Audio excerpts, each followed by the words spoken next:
Naruto stroked the thick white fur, running his claws like nails over the large black stripes. The cat purred beneath his fingers, gently rubbing him with its large head. Naruto looked into its golden eyes and smirked just slightly. "Akira," he said softly. "I'll call you Akira." My cat was happy, if the purrs were any indication. "Want to train with me?" he asked the large white tiger. It gave a lazy grin. Naruto wasn't surprised it understood. It definitely wasn't a normal tiger.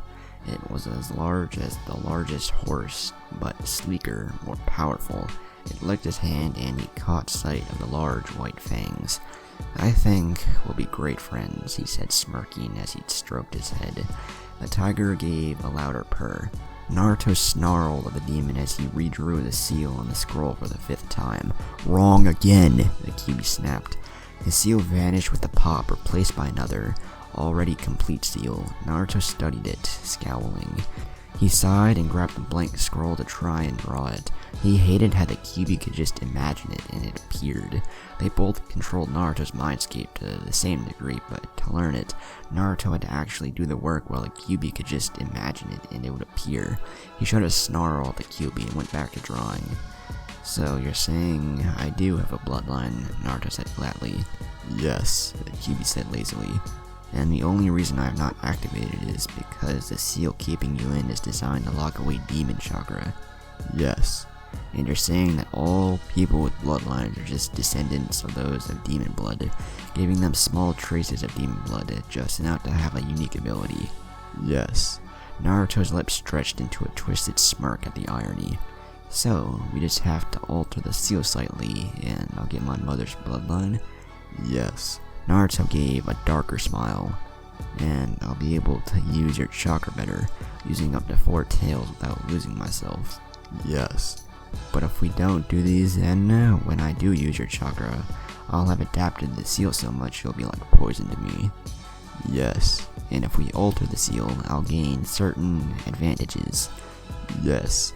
"If I do this, I get a bloodline, access to your chakra, super senses, pointier teeth, and sharper nails." "Yes." "Let's alter the damn seal." The Kyuubi gave a fanged grin. Naruto studied himself in the mirror. Sharp nails adorned each hand, about 2 inches long and razor sharp. Small fangs poked from gums, sharp and strong. His hair, which had spiked before, hung a little nicer. He had lost some natural baby fat and looked much leaner.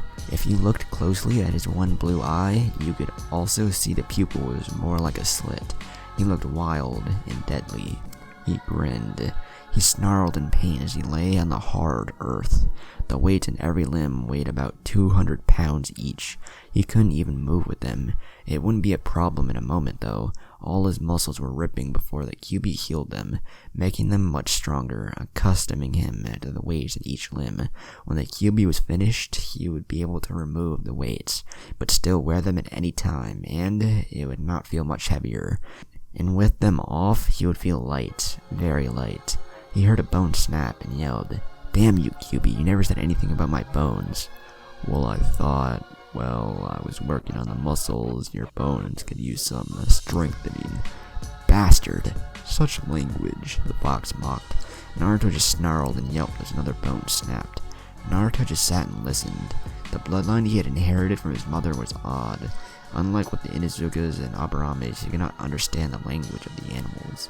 But they listened to his every command like he was their leader, and no animal ever attacked him or showed him disrespect, as he was like their alpha. He could speak to them and they would understand, but he could not understand them. Sometimes they could send him ideas, like if he wished to know something, he would briefly get a picture complete with smell and sense, but not words. He had once asked a bird for directions to a river. He had got a brief picture of a plant smelling of stone and sounding like chimes. He had gotten the feeling it had meant left. He had no idea how he had known it meant left, but left he had went, and sure enough he had found a stream. It was odd.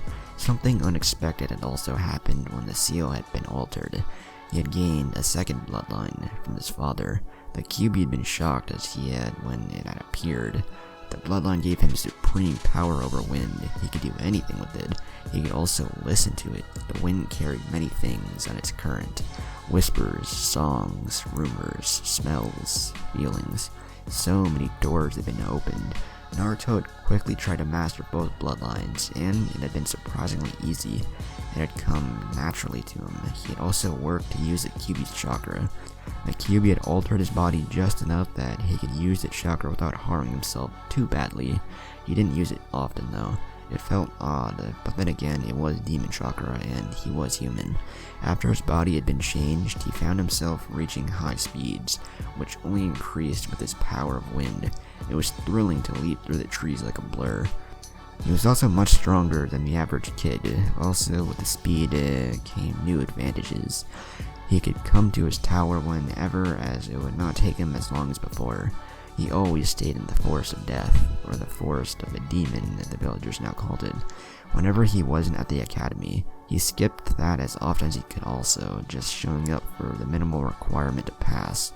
For that reason, he was the dope, along with the fact he refused to do any skills in front of the other teachers and students. He wished to keep his abilities a secret. Some had tried to get him expelled for that, but as so many girls and even some boys got such low marks in the physical area, and they were still in, they couldn't expel him. Hokage had also handed over his parents' scrolls, which there were quite a bit of. Naruto now spent his time training, reading, skipping the academy, and exploring the forest. He was free and happy. In his forest, he was away from the hateful villagers. The council had tried to take it once, but as it was in his mother's will, they couldn't. Sarutobi and he had also had to reveal who his mother was. The council was slightly nicer after that. They had never been informed she had been with his father, and the council just suspected she had gotten pregnant on accident. Neither Sarutobi nor Naruto saw fit to correct them. Naruto was happy though. Naruto glared at a woman who sneered at him as he walked past. He hated his monthly shopping trips. He grew all his vegetables and hunted all his meat, but he still needed things like rice. His vegetable garden was now enormous and successful, showing Naruto had a green thumb. Hunting was easy also. Even though he had a bond with animals, he and they understood it was the circle of life, and neither had any regrets. Even in the Forest of Death, you could find ordinary animals like rabbits and deer, even if they were slightly faster or larger than normal ones. Naruto was pulled from his thoughts by the door slamming and locking in his face. His eye narrowed and he turned to another grocer. He slipped in before the man could slam the door in his face and grabbed a bag of rice, some flour, some milk, and a few other things. He set them on the counter and glared at the teen behind the counter until the kid was freaked out enough to ring up his things. One thing he liked about teenagers were they weren't old enough to know the Kyuubi and young enough he couldn't appear intimidating, while children his age were brainwashed against him by their parents. He sent the teen a bland look as he grabbed his bags and walked out the door. As he stepped into the marketplace, he was met by glares. He glared right back, unnerving a few weaker people with a chunk of ice that was his eye. He had just turned down a narrow street when his instincts forced him to duck. A kunai sailed where his head had been. He set his bags down and spun and came face to face with a Chunin. The man had a knife in hand and lashed out at him. Naruto ducked and rolled away, pulling out his own knife. He dodged a third strike and lashed out, catching the Chunin across the chest and the opening of his vest. The man yelped in pain, and Naruto took his distraction to use a burst of speed and get under his guard. He slashed and felt skin meet metal. He calmly stood straight as the man gurgled and fell to the ground dead, his throat slit. Naruto calmly wiped some blood from his cheek and glared at the body. He didn't care that this was his first kill.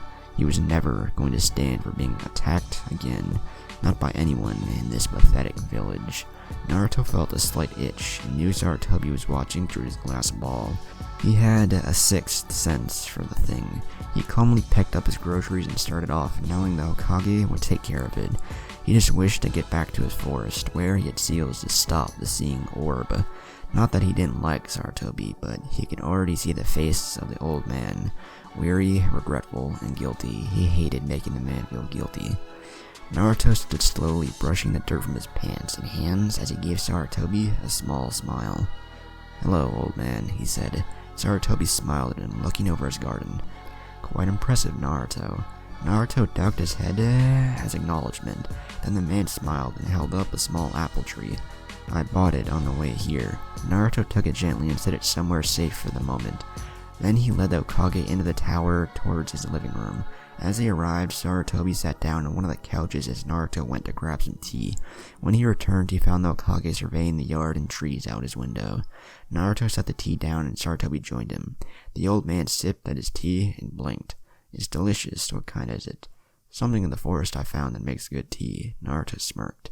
The man just chuckled and sipped some more. "I'll send some back with you if you like." Sarutobi gave a nod, and there was a moment of silence as they drank. Finally, Sarutobi sighed. "I came to talk, Naruto." Naruto nodded. Sarutobi usually came for a visit every month, but it was an odd time as he would usually be working about now. "I think it's great you're happy, but I was wondering if you're lonely." "I have the animals," Naruto said as he swirled his tea. "No human friends?" Iruka, the Hokage, gave a sad smile.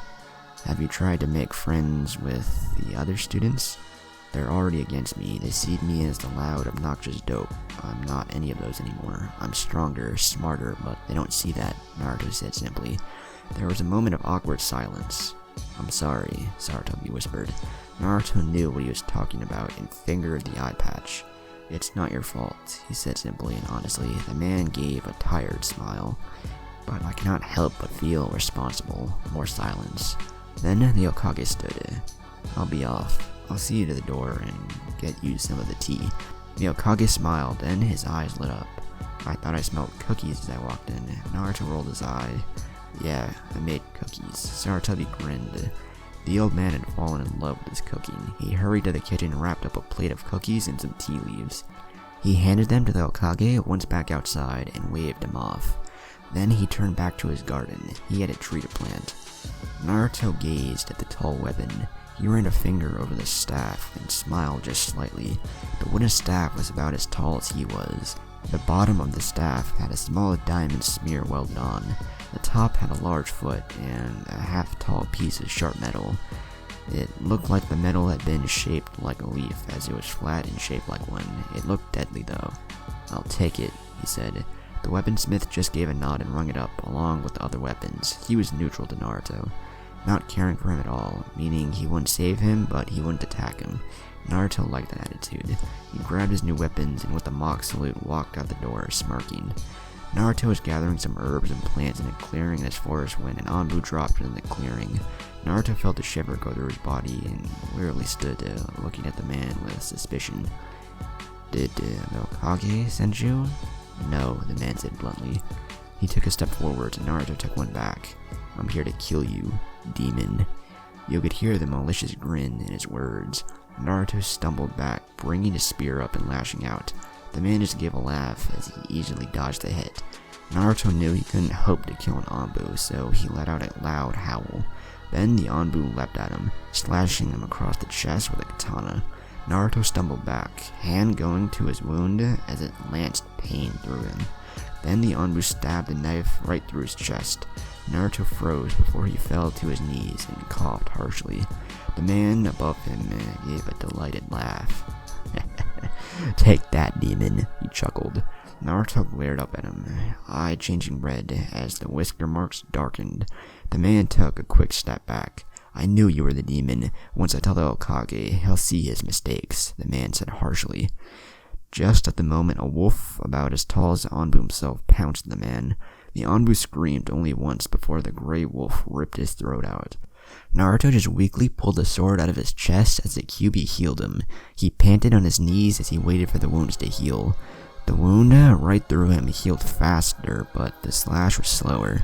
He stumbled to his feet after a moment and used his staff as a prop. He moved to the AMBU and the wolf stepped to the side as though he could strip the man of his weapon. After that was finished, the wolf tore into him, ignoring even his clothes. Naruto just turned and hobbled back to his tower. Naruto stroked the bird on his arm and tied the letter to its leg. "Take this to the large red building in the village," he said. The bird gave a brief chirp before taking off. Naruto watched it and snarled. He had been too trusting. He shouldn't have trusted anyone other than the Hokage. He would fix that mistake though. He had ordered all the animals in the forest to attack anyone other than the Hokage. Few would get out alive. He gave a dark smirk and whispered softly to the bear beside him on a few ideas on how to deal with intruders. The Hokage gazed sadly at the letter as he dismissed the small bird. He raised weary eyes to gaze at the two clan heads in his office. "Yes, Sume, Shibi?" he asked.